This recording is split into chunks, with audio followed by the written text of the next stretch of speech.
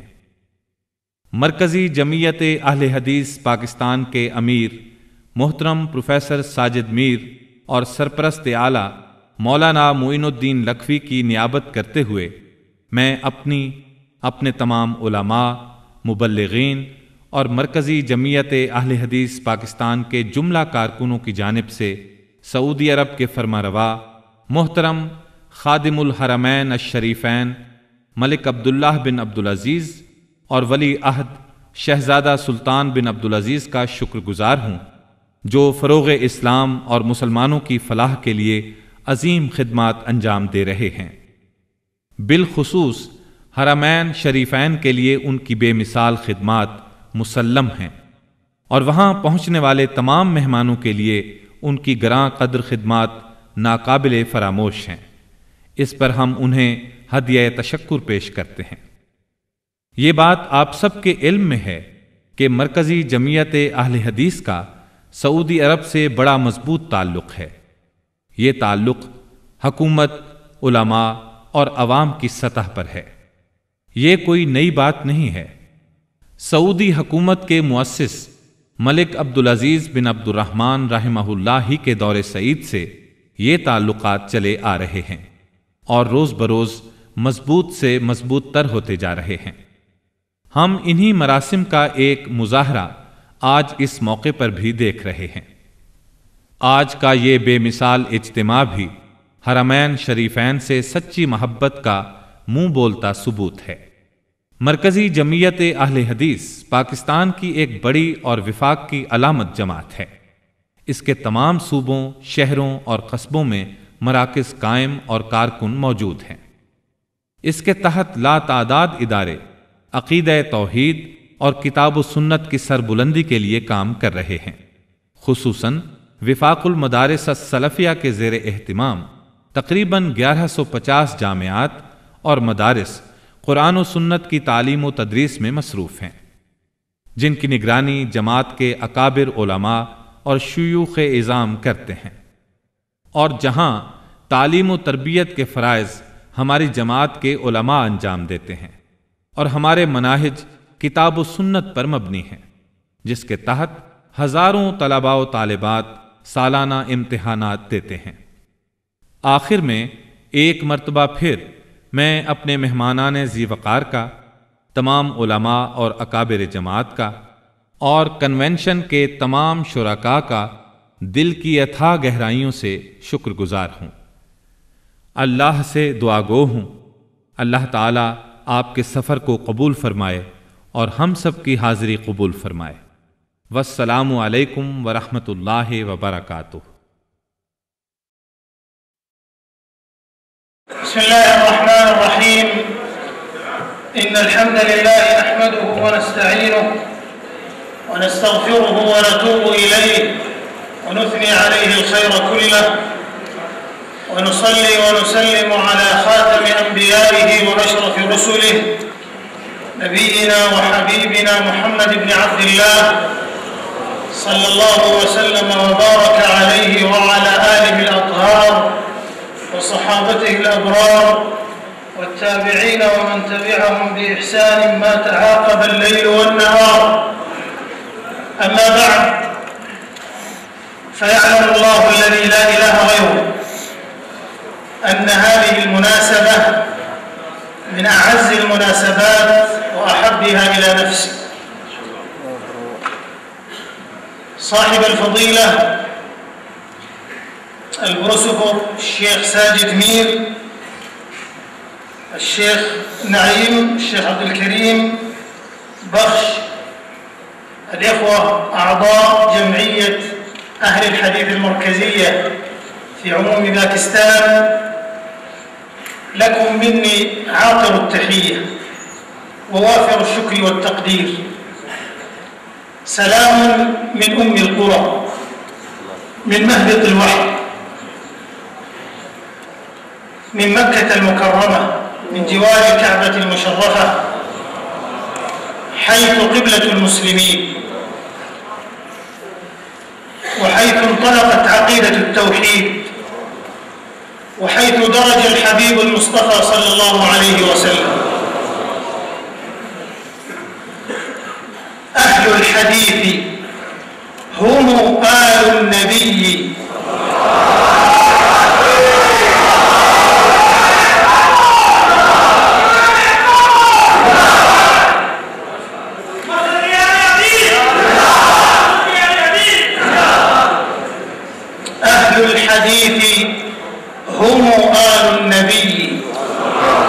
وإن لم يصحبوا نفسه أنفاسه صحبوا. سلامي على أهل الحديث، سلامي على أهل الحديث، فإني نشأت على حب الأحاديث من مهدي.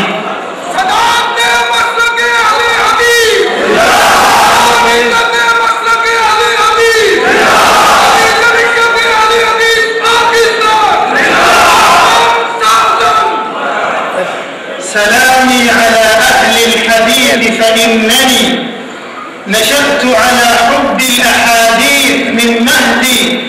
هم نشروا في الكون سنة أحمد بلا صدر منهم فيها ولا ولد.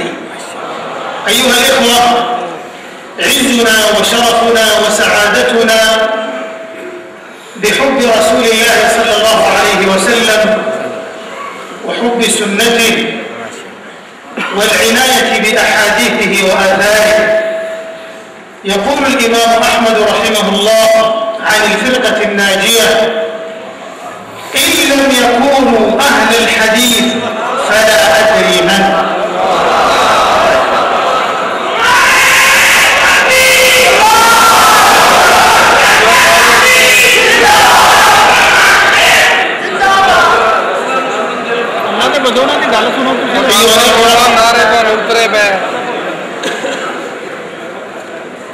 إن جمعية أهل الحديث المركزية من الجمعيات الرائدة ليس في مستوى باكستان فقط، وإنما في العالم الإسلامي كله، بل في العالم أجمع. زرت أمريكا وزرت بريطانيا وزرت أماكن شتى في العالم، فوجدت لأهل الحديث دعوة، ووجدت لهم مساجد، ووجدت لهم نشاطا يشكرون عليه. ليس هذا تعصبا ولا تحيزا، فكل مسلم ينبغي أن يكون أهل حديث، كل مسلم ينبغي أن يكون أهل توحيد وأهل سنة وأهل رعاية لمنهج سلف هذه الأمة رحمهم الله ورضي عنهم. ولهذا فإن جمعية أهل الحديث اليوم تمثل وحدة المسلمين حينما دعت رؤساء الجمعيات الأخرى لنكون جميعا أهل حديث، ولنكون جميعا جماعة إسلامية، ولنكون جميعا جماعة دعوة. فكلنا من هذا الدين ملتمس غرفا من البحر أو رشفا من الديم. إن أمة الإسلام اليوم وهي تواجه التحديات لا مخلص منها إلا وحدة الإسلام ووحدة المسلمين. لكن على ماذا تكون أسس الوحدة؟ تكون على منهج الكتاب والسنة. تركت فيكم ما إن تمسكتم به لن تضلوا بعدي أبدا، كتاب الله وسنتي. أيها الإخوة، حينما ذكر النبي صلى الله عليه وسلم حديث الافتراق وأن الفرقة ستكون في هذه الأمة وأن الفرق كلها في النار إلا واحدة، قال: من كان على مثل ما أنا عليه اليوم وأصحابي. فلن يصلح أمر آخر هذه الأمة إلا بما صلح به أوله. وأحسب أن جمعية أهل الحديث من الجمعيات الرائدة في تحقيق وحدة المسلمين وجمع كلمتهم، بوركت جهودها وسددت في أعمالها، وأثاب الله القائمين عليها لأنهم يدعون إلى توحيد الله، يدعون بحيث دعا رسول الله عليهم الصلاة والسلام أن يعبدوا الله ما لكم من إله غيره، ويكفيهم في ذلك شرفا وفخرا وعزا وسؤددا. يدعون إلى سنة رسول الله صلى الله عليه وسلم حيث تعددت السبل، وأن هذا صراطي مستقيما فاتبعوه ولا تتبعوا السبل فتفرق بكم عن سبيله، ذلكم وصاكم به لعلكم تتقون. يدعون إلى منهج السلف الصالح حيث كثرت البدع والمحدثات والمخالفات وإعجاب كل ذي رأي برأيه. لكن هذا الشرف مع أنه تشريف إلا أنه مسؤولية وتكليف، فليس الحديث وليست السنة وليس منهج السلف الصالح حكرا على أحد، بل إننا ندعو جميع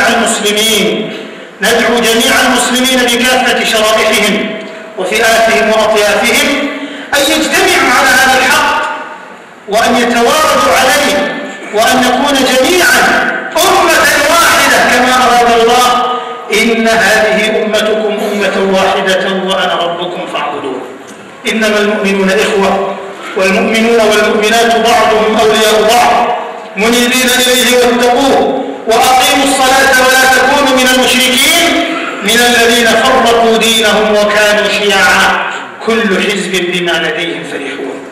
ولهذا فإنها دعوة إلى الاعتصام بالكتاب والسنة بعيدا عن المسميات والشعارات، فنحن ندعو إلى كتاب الله وسنة رسوله صلى الله عليه وسلم، ونحب من كان حريصا ومتبعا لكتاب الله وسنة رسوله عليه الصلاة والسلام بمنهج السلف الصالح مهما تسمى من الشعارات والأسماء والمسميات، فهذه لا تعنينا شيئا، لكن العبرة بالمنهج الصحيح المقتفي أثر كتاب الله وسنة رسوله صلى الله عليه وسلم. يا أيها الرجل المريد نجاته اسمع مقالة ناصح معواني، كن في أمورك كلها متتبعا للوحي لا بزخارف الهذيان، واتبع كتاب الله والسنن التي جاءت عن المبعوث بالفرقان. هذا هو المخرج لفتن الأمة وتحدياتها وطائفياتها ومذاهبها التي شرقت ذات اليمين وذات الشمال، لكن وكذلك جعلناكم أمة وسطا لتكونوا شهداء على الناس. أيها الإخوة في الله، إن الدعوة الإسلامية لا بد أن تقوم على التوحيد، ولا بد أن تقوم على السنة، ولا بد أن تعنى بشأن العلم. لا يكفي أن يتربى الناس على العواطف والحماسات المشبوبة، وإنما لا بد من العلم. فاعلم أنه لا إله إلا الله واستغفر لذنبك.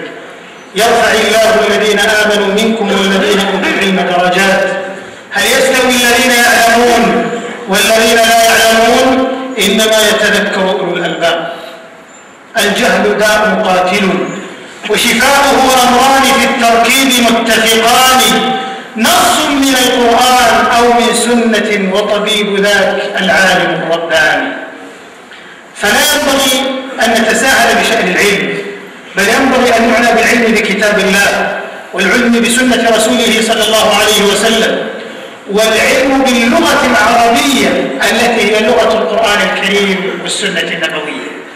إن بعض إخواننا المسلمين لا يعيرون جانبا للغة العربية، وهذا فيه انبتات للأجيال والناشئة عن مقوم من أعز مقوماتها تاريخها وأصولها الدينية والعقدية والتاريخية، ألا وهو اللغة العربية.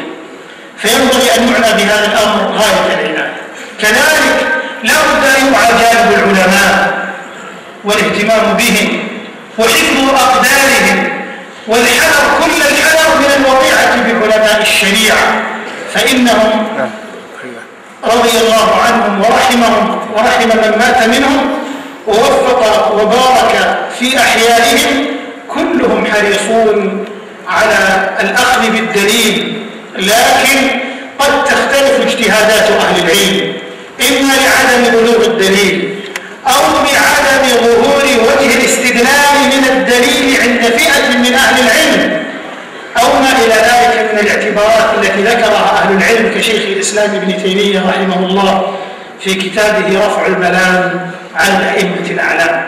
ولهذا لا ينبغي التعجل في الوقيعة بالعلماء، بل لا بد من التماس العذر لهم متى ما كانوا من علماء الشريعة وعلماء العقيدة وعلماء السنة والجماعة السائرين على منهج سلف هذه الأمة.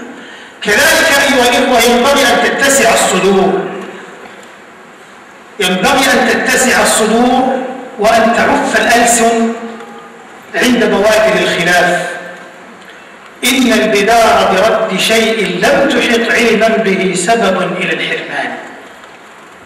يستعجل بعض الإخوة على إخوانهم في الوقيعة بهم وثلبهم والوقيعة في أعراضهم من أجل أمور مستحبة ومن أجل أمور من السنن ومن أجل أمور من فروع الشريعة، فينبغي أن تتسع آفاقنا ومداركنا لأن نلتمس الأعذار لهم ما دامت في محيط فروع هذه الشريعة، وأن يكون بين الإخوة النصح الحادث والحوار البناء والإفادة من علمهم وأدبهم وفضلهم كما كان سلف هذه الأمة رحمهم الله ورضي عنهم.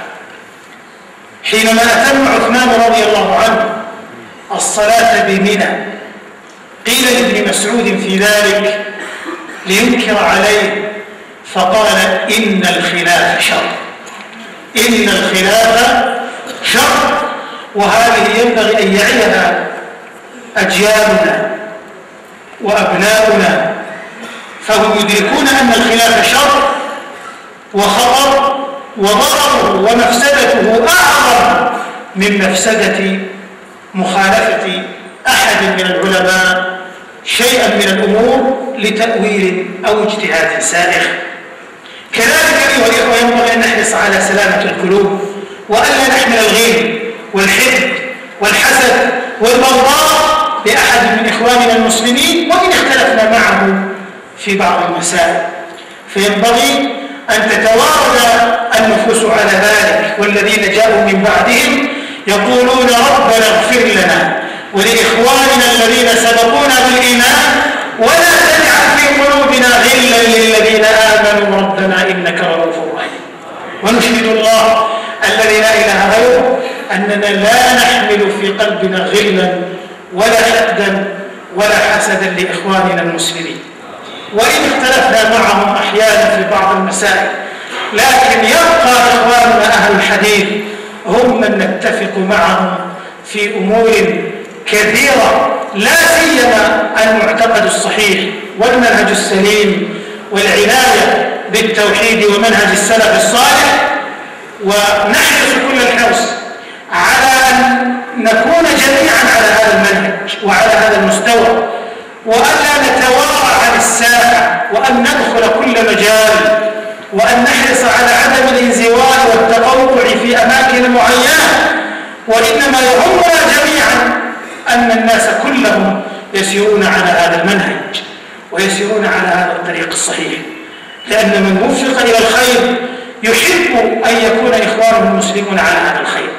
أرأيت لو أن عندك شيئا من المال أو أن عندك شيء من الجاه أو ما إلى ذلك، والنبي صلى الله عليه وسلم يقول لا يؤمن أحدكم حتى يحب لأخيه ما يحب لنفسه، فكيف ترضى أن يكون أخوك المسلم يسير على طريق النار وأنت تتفرج؟ أو كيف ترضى أيضا أن يكون أخوك المسلم على غير طريق صحيح وأنت لا تحسن الأسلوب الصحيح في دعوته. وقد قال الله عز وجل: ادع إلى سبيل ربك بالحكمة والموعظة الحسنة وجادلهم بالتي هي أحسن. ويقول سبحانه: وقولوا للناس حسنا. الناس كل الناس، فكيف بإخوانك المسلمين؟ فكيف أيضا بأخيك المحب الذي قد يكون معك على منهج السلف الصالح لكنه له رأي أو اجتهاد أو رأي في بعض المسائل الفرعية أو الدعوية أو ما إلى ذلك. المهم أن نعلم جميعا أن هذا المنهج هو الذي ينبغي أن نتوارد عليه وأن ندعو الناس إليه وأن نحرص كل الحرص على تحقيق المصالح العليا ودرء المفاسد، وأن نكون أعضاء فاعلين ونافعين، وأن نكون إيجابيين، وأن نبدأ بخطوات عملية في مجالات كثيرة. ففي مجالات النصح الهادف البناء لأئمة المسلمين وعامتهم يكون المسلم حريصا على النصح والدعوة للناس رعاة وراعيا بالأساليب الحسنة. على المستوى الاقتصادي ينبغي أن تتوارد الأمة على وجود مصالح إسلامية ولو بخطوات عملية. ينبغي في مجال الإعلام أن لا نتوارى عن الساحة وأن ندخل بالساعات وبالأوقات بحيث نبث الدعوة إلى عقيدتنا وإلى سلفيتنا وإلى حديث رسول الله صلى الله عليه وسلم ليراها الناس كلهم ونقول للناس: هذا منهجنا وهذا ديننا، وليس نحن فقط فيه وإنما هو هذا منهج محمد صلى الله عليه وسلم الذي أمرنا باتباعه. لقد كان لكم في رسول الله أسوة حسنة لمن كان يرجو الله واليوم الآخر وذكر الله كثيرا. سعادتي لا توصف وابتهاجي لا تحده حدود باكستان، بل إنها لا تتسامى عن ذلك في الأرض كلها. أن نلتقي بأحب الناس وأعز الناس وأصدق الناس أحسبهم كذلك ولا أزكي على الله أحدا. وهي دعوة إلى أن يكون هذا الأمر على مستوى التكليف، فنقوم بجهود عظيمة محسنين الأساليب زارعين الابتسامة هاشين باشين بالناس وبإخواننا المسلمين مهما اختلفنا معهم. فهذا أيضا من السلفية، وهذا أيضا عليه منهج أهل الحديث الذي سار عليه صحابة رسول الله صلى الله عليه وسلم، وسار عليه التابعون، وسار عليه علماء الشريعة إلى يومنا هذا. أسأل الله بأسمائه الحسنى وصفاته العلى أن يجزل لإخواننا في جمعية أهل الحديث المثوبة والأجر، وأن يبارك في جهودهم، وأن يجزيهم على ما يقدمون للعقيدة والتوحيد والسنة والحديث ومنهج سلف هذه الأمة خير الجزاء. فكم أنقلوا أناسا كثيرين من ظلمات الشرك والبدع والمخالفات إلى نور الإيمان والتوحيد والسنة، وهذه نعم عظيمة نسأل الله أن يثيبهم عليها وأن يبارك في جهودهم. وحينما أقول على الحديث أؤكد أنني أريد العموم، أريد أن نكون كلنا كذلك، كلنا ذلك الرجل. ومن منا لا يحب حديث رسول الله صلى الله عليه وسلم، ومن منا لا يحرص على منهج السلف هذه الأمة رضي الله عنهم، إذ لا خير لنا في آخر أيامنا إلا بهذا المنهج الصحيح الذي ينبغي أن نحرص عليه. وجميع إخوان المسلمين في باكستان وجميع الجمعيات الإسلامية الداعية للإسلام، فجزا الله جميعا خيرا وجمع القلوب على منهج الكتاب والسنة ووحد الصفوف على هذا المنهج، وكفى باكستان وسائر بلاد المسلمين شرور الفتن والخلافات والصراعات الطائفية والمذهبية التي تريد أن تطوش بأمننا وإيماننا بعيدا عن جادة الصواب والأمن والسلام. شكرا لشيخنا ووالدنا وأستاذنا الكبير حافظ مير، وشكرا لجمعية أهل الحديث وسائر أعضائها، وشكرا لإخواننا جميعا في هذه الجمعية. والحقيقة أن المغناطيس المكبر الصوت لا يريدني أن أخرج عن هذا المكان، لكنه الأمر الذي يتحتم علي أن أكون حتى لا أثقل عليكم، وبإذن الله أنا معكم وفيكم ومنكم وعلى قلوبنا جميعا على قلب رجل واحد، وندعو لكم دائما في رحاب الحرم الشريف وأنتم امتداد لما عليه علماء المملكة العربية السعودية وأهل الحرمين الشريفين وأئمة الحرمين الشريفين وعلماء مكة والمدينة وجميع بلاد إخوانكم في المملكة العربية السعودية، فجزاكم الله خيرا وبارك في جهودكم وشكرا لكم، والسلام عليكم ورحمة الله وبركاته، وصلى الله على نبينا محمد وعلى آله وصحبه أجمعين، وشكرا لكم. السلام علیکم ورحمۃ اللہ وبرکاتہ۔ بسم اللہ الرحمن الرحیم۔ یقیناً تمام تعریفیں اللہ ہی کے لیے ہیں، ہم اسی کے شکر گزار، اسی سے مدد اور بخشش کے طلبگار اور اسی کی طرف رجوع کے خواستگار ہیں۔ تمام بھلائیوں پر اسی کے ثناخواں ہیں، اور اپنے نبی اور حبیب خاتم الانبیاء رسولوں میں افضل ترین محمد بن عبداللہ پر درود و سلام بھیجتے ہیں۔ اللہ تعالیٰ ان پر رحمتیں نازل فرمائے اور ان کے لیے برکات نازل فرمائے۔ اسی طرح اہل بیت اطہار، صحابہ کرام، تابعین اعظام اور ان کے سب متبعین پر بھی سلام بھیجتے ہیں۔ ان تمام نفوس قدسیہ پر ہمیشہ رات دن رحمت و سلامتی ہو۔ بعد حمد و ثنا اور صلاۃ و سلام اللہ تعالی جس کے سوا کوئی عبادت کے لائق نہیں بخوبی جانتا ہے کہ پاکستان میں دوسرے تمام پروگراموں کی نسبت یہ موقع اور تقریب میرے لیے عزیز تر اور محبوب ترین ہے۔ فضیلت مآب جناب پروفیسر ساجد میر، جناب نعیم الرحمن اور جناب شیخ عبدالکریم قادر بخش اور پورے پاکستان کے اراکین مرکزی جمعیت اہل حدیث کو میری طرف سے انتہائی تشکر اور قدردانی کے جذبات کے ساتھ عطر بیز سلام کا تحفہ قبول ہو۔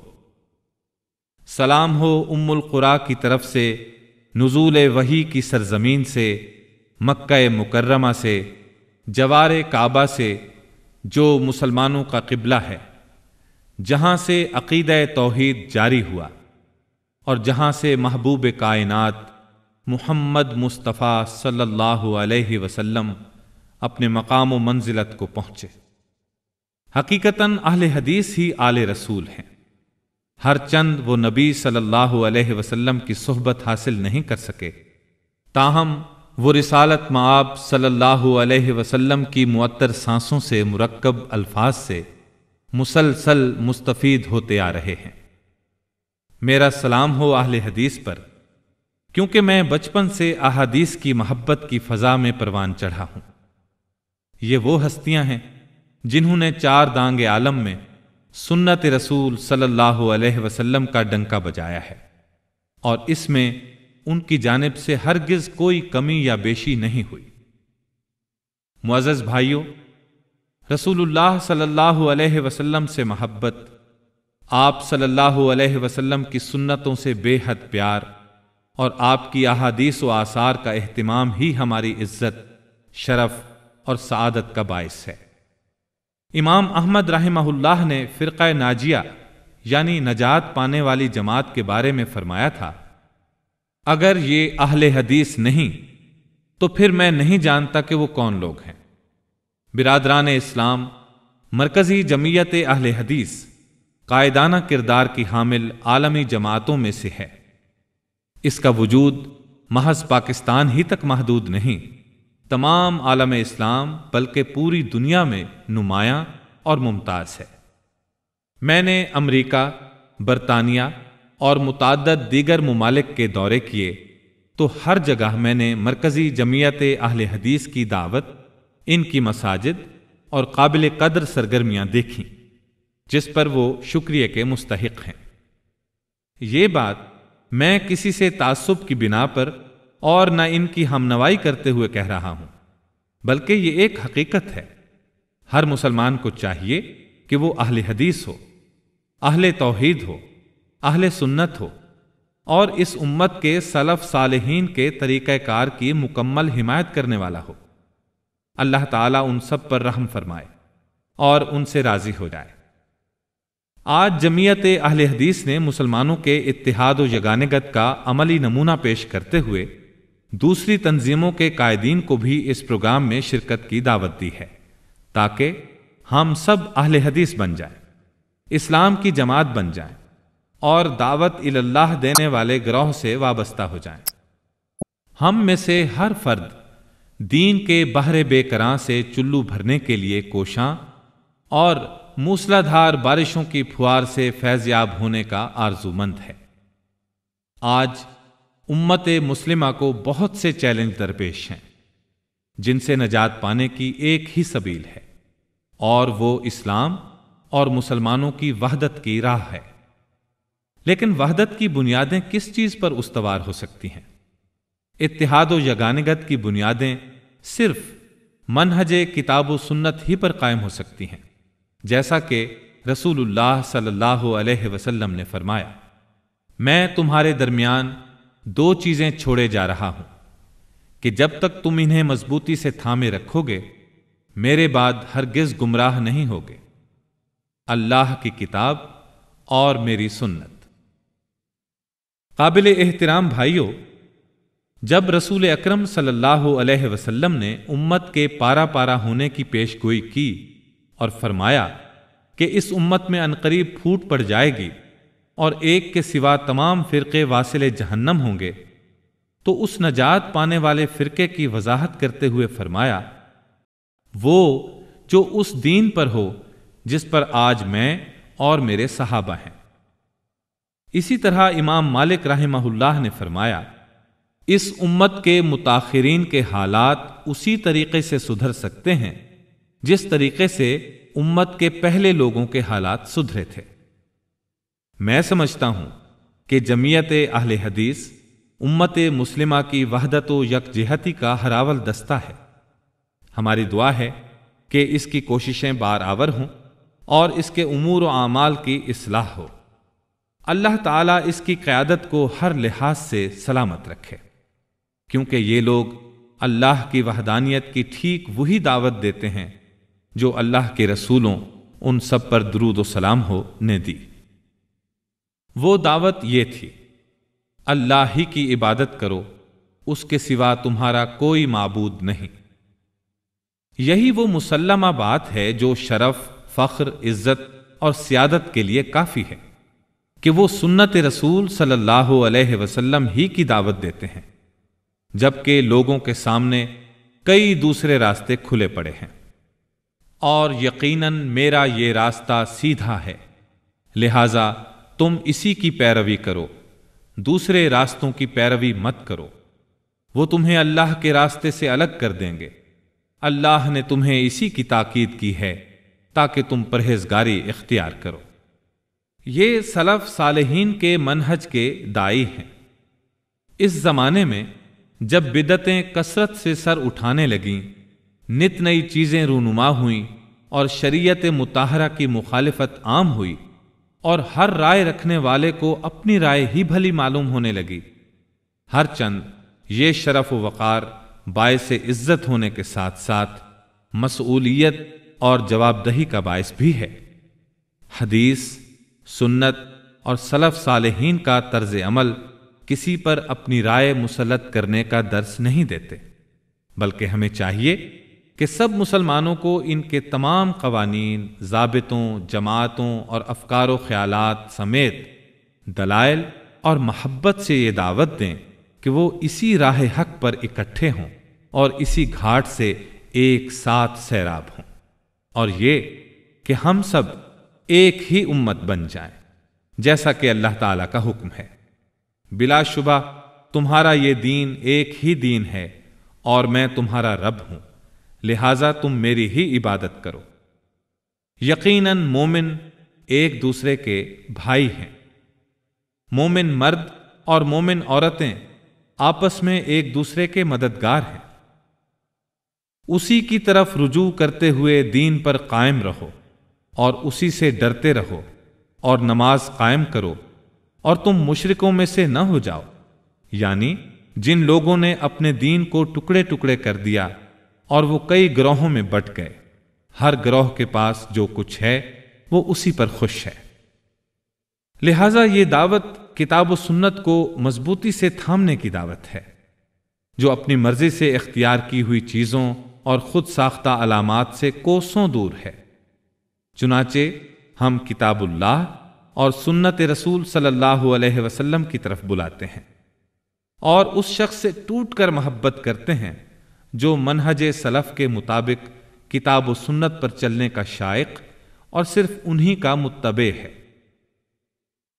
خواہ وہ کوئی بھی علامات یا نام اختیار کرے، کیونکہ یہ چیزیں ہمارے لیے کوئی معنی نہیں رکھتی۔ ہاں، قابل اعتبار بات صرف صحیح منہج ہے جو کتاب اللہ اور سنت رسول صلی اللہ علیہ وسلم کے اثر سے درخشاں ہے۔ اے نجات کے خواستگار شخص، تو اپنے انتہائی کام آنے والے ناصح کی بات سن، اپنے تمام معاملات میں وہی کا متبع رہ، فضول، نامعقول اور پرفریب باتوں سے دور بھاگ، اور کتاب اللہ اور پیغمبر صلی اللہ علیہ وسلم کی طرف سے آئے ہوئے احکام فوراً مان لے۔ یہی امت کو درپیش فتنوں، چیلنجوں، فرقہ بندیوں اور گروہوں سے نکلنے کا واحد طریقہ ہے، ارشاد ربانی ہے، اور اسی طرح ہم نے تمہیں بہترین امت بنایا ہے تاکہ تم لوگوں پر گواہ بن جاؤ، جبکہ رسول اللہ تم پر گواہ ہوں گے۔ میرے مخلص بھائیوں، بلا شبہ اسلامی دعوت کے لیے ضروری ہے کہ وہ توحید اور سنت رسول صلی اللہ علیہ وسلم پر قائم ہو۔ نیز یہ بھی نہایت ضروری ہے کہ حصول علم پر خاطر خواہ توجہ دی جائے۔ یہی کافی نہیں ہے کہ محض جذبات اور اشتعال انگیز خیالات سے لوگوں کی تربیت کی جائے، بلکہ علم ہماری ناگزیر اساسی ضرورت ہے، کیونکہ فرمان باری ہے، پس اے نبی آپ جان لیجئے کہ بلا شبہ اللہ کے سوا کوئی سچا معبود نہیں، اور اپنے صحف کی معافی طلب کیجئے۔ تم میں سے جو ایمان لائے ہیں اور جنہیں علم دیا گیا ہے، اللہ ان کے درجات بلند کرے گا۔ کیا علم والے اور بے علم برابر ہو سکتے ہیں؟ نصیحت تو عقل والے ہی پکڑتے ہیں۔ جہالت ہلاک کرنے والی بیماری ہے، جبکہ اس کی شفا دو چیزوں میں ہے جو ترکیب کے لحاظ سے در حقیقت ایک ہی ہیں، وہ ہے نص قرآنی یا سنت رسول صلی اللہ علیہ وسلم، اور اس کا طبیب عالم ربانی ہے۔ یہ ہرگز ہمارے لیے مناسب نہیں کہ ہم تحصیل علم کے معاملے میں سستی برتیں، اور یہ ضروری ہے کہ علم سے ہم کتاب اللہ اور سنت رسول صلی اللہ علیہ وسلم اور عربی زبان کا جو قرآن و سنت کی زبان ہے علم مراد لیں۔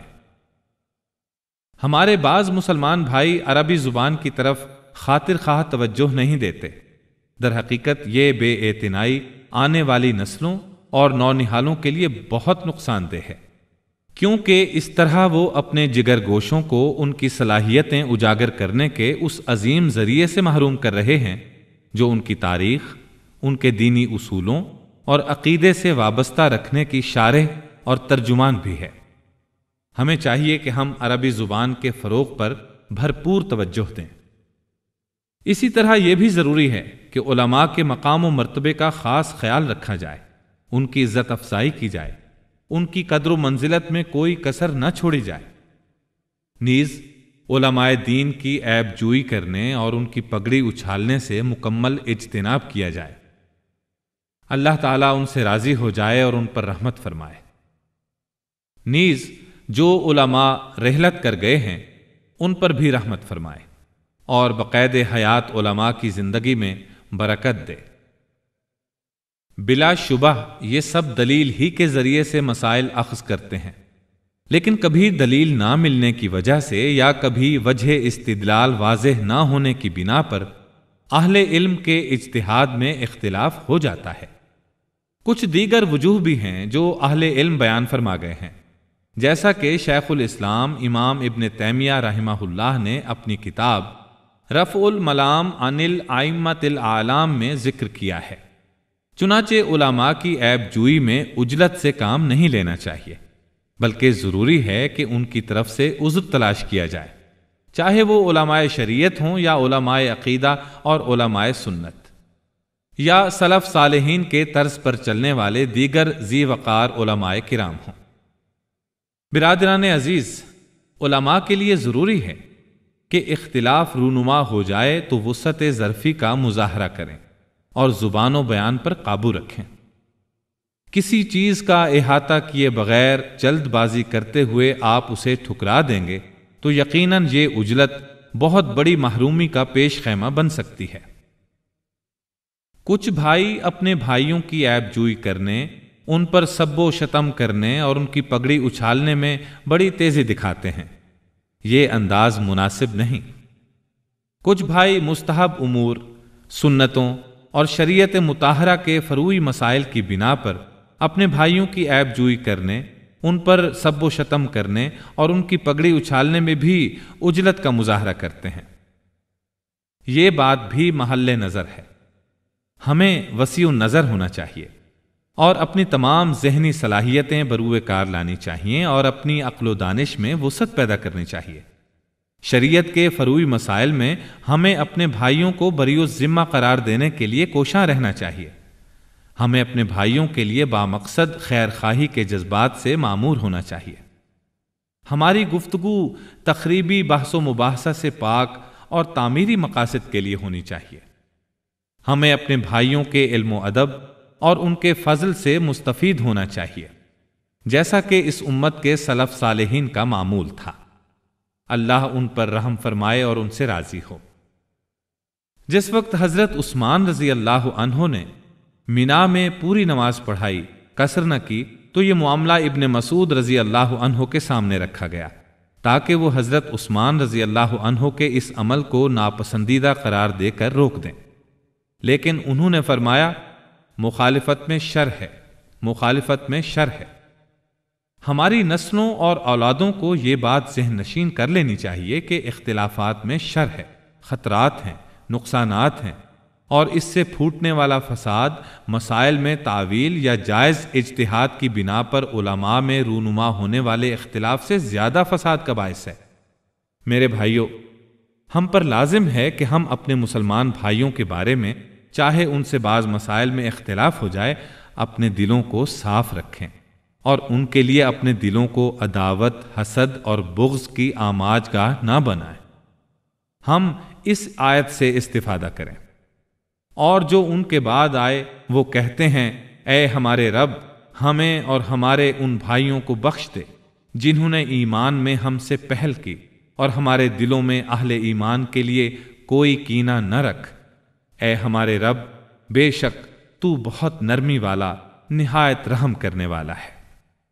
اور ہم اس اللہ کو گواہ بنائیں جس کے سوا کوئی معبود نہیں کہ بے شک ہم اپنے مسلمان بھائیوں کے لیے اپنے دل میں کوئی کینہ، عداوت اور حسد نہیں رکھتے، اگرچہ ہم ان سے بسا اوقات اختلاف بھی کرتے ہیں۔ لیکن ہمارے اہل حدیث بھائی وہ ہیں کہ ہم ان سے بہت سے معاملات میں متفق ہیں، خصوصاً صحیح عقیدہ، بہترین منہج، توحید سے گہری وابستگی اور سلف صالحین کے طرز عمل کا التزام۔ ہم بدرجہ اتم یہ تمنا رکھتے ہیں کہ ہم سب اسی منہج حق پر کاربند ہو جائیں۔ ہم کسی میدان میں پیچھے نہ رہیں بلکہ زندگی کے ہر شعبے میں آگے بڑھیں، اور ہم اس کے بھی حریص ہیں کہ ہم گوشہ نشینی اختیار نہ کریں اور معینہ پرخطر اور کٹھن جگہوں کی طرف نہ جائیں۔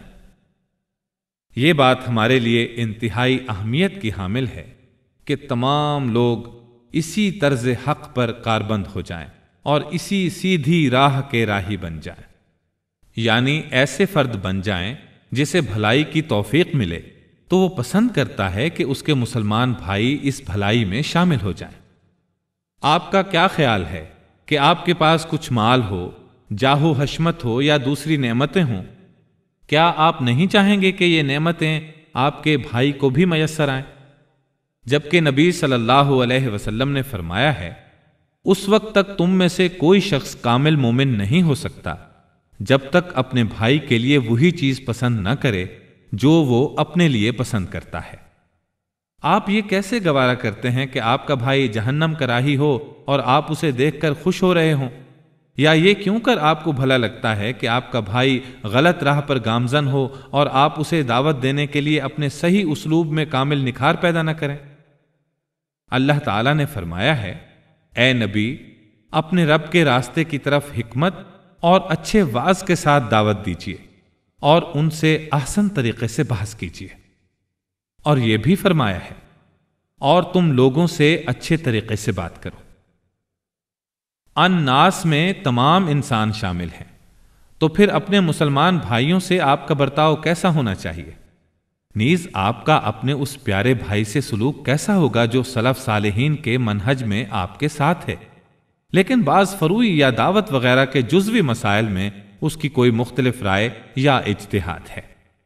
اہم بات یہ ہے کہ ہم سب یہ جان لیں کہ بے شک یہی وہ منہج ہے جو اس لائق ہے کہ ہم اکٹھے اسی پر جمع ہوں اور لوگوں کو بھی اسی کی طرف دعوت دیں، اعلیٰ و عرفہ مقاصد و مصالح کے حریص بن جائیں اور فساد کو روکنے کے لیے پورے شوق اور لگن سے کام کریں اور معاشرے کے لیے فعال اور مفید بنیں اور مثبت کردار ادا کریں اور مختلف میدانوں میں عملی اقدامات کرتے ہوئے مسلمان حکام اور عوام کے لیے بامقصد تعمیری نقطۂ نظر اور خیر خواہی کے جذبے سے کام لیں۔ ہر مسلمان بہترین اسلوب اختیار کر کے لوگوں کی، جن میں حکمران طبقہ اور عوام دونوں شامل ہیں، خیر خواہی اور دعوت کی طرف انتہائی توجہ دے۔ اقتصادی میدان میں چاہیے کہ امت اسلامی بینک بنانے کے سلسلے میں عملی اقدامات کرے۔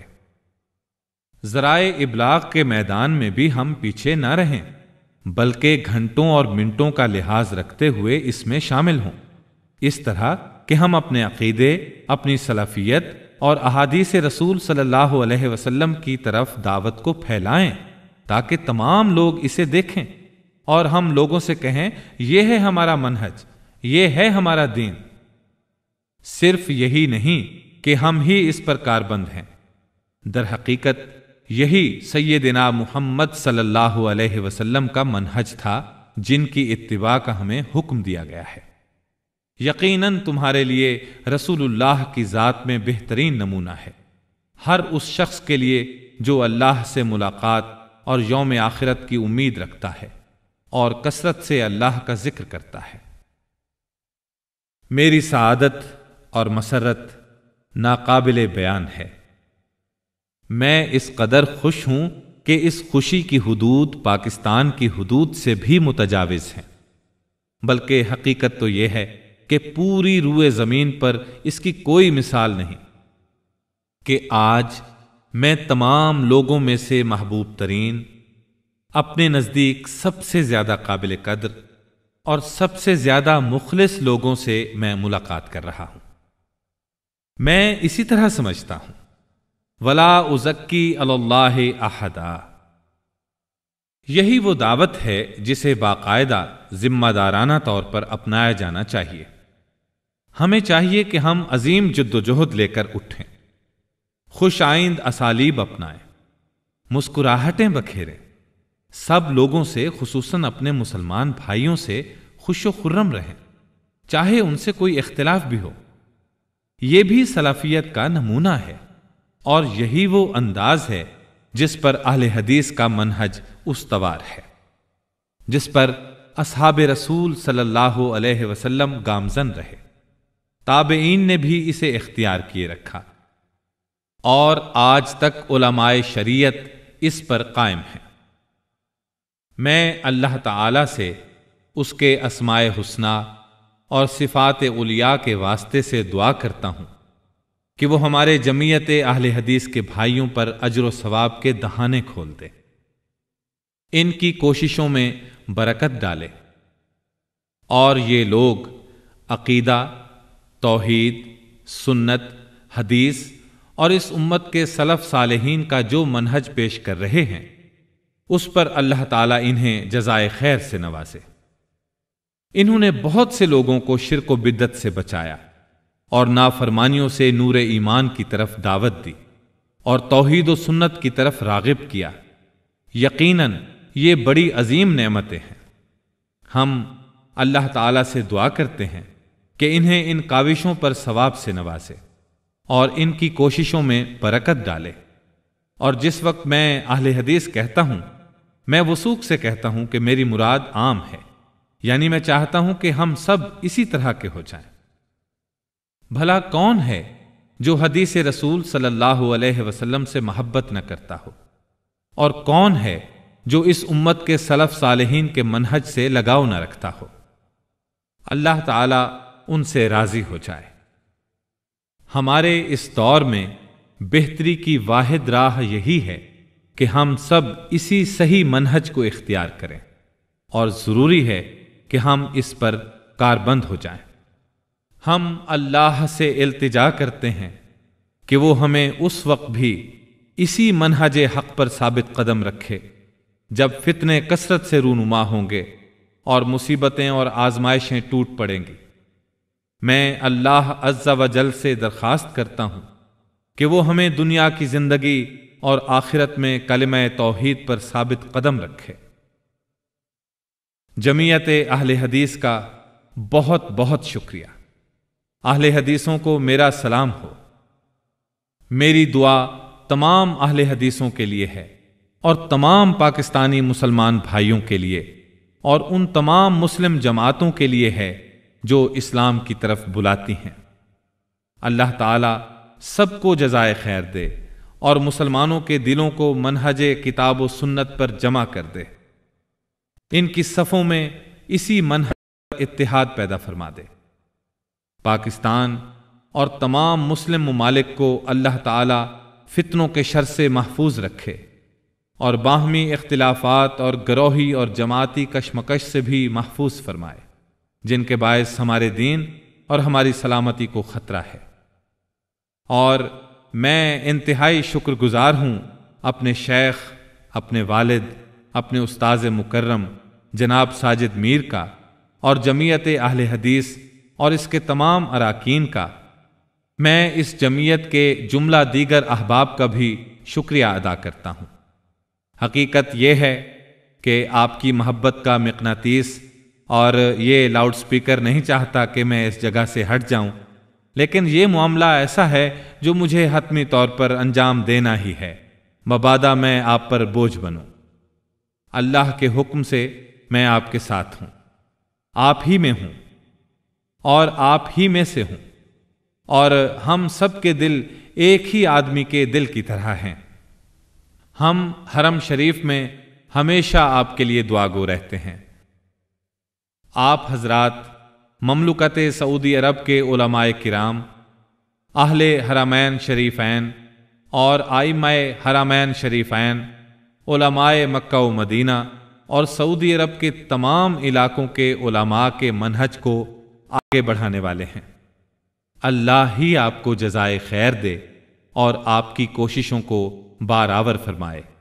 والسلام علیکم ورحمۃ اللہ وبرکاتہ، وصلی اللہ علی نبینا محمد وعلی آلہ وصحبہ اجمعین۔ آپ کا بہت شکریہ۔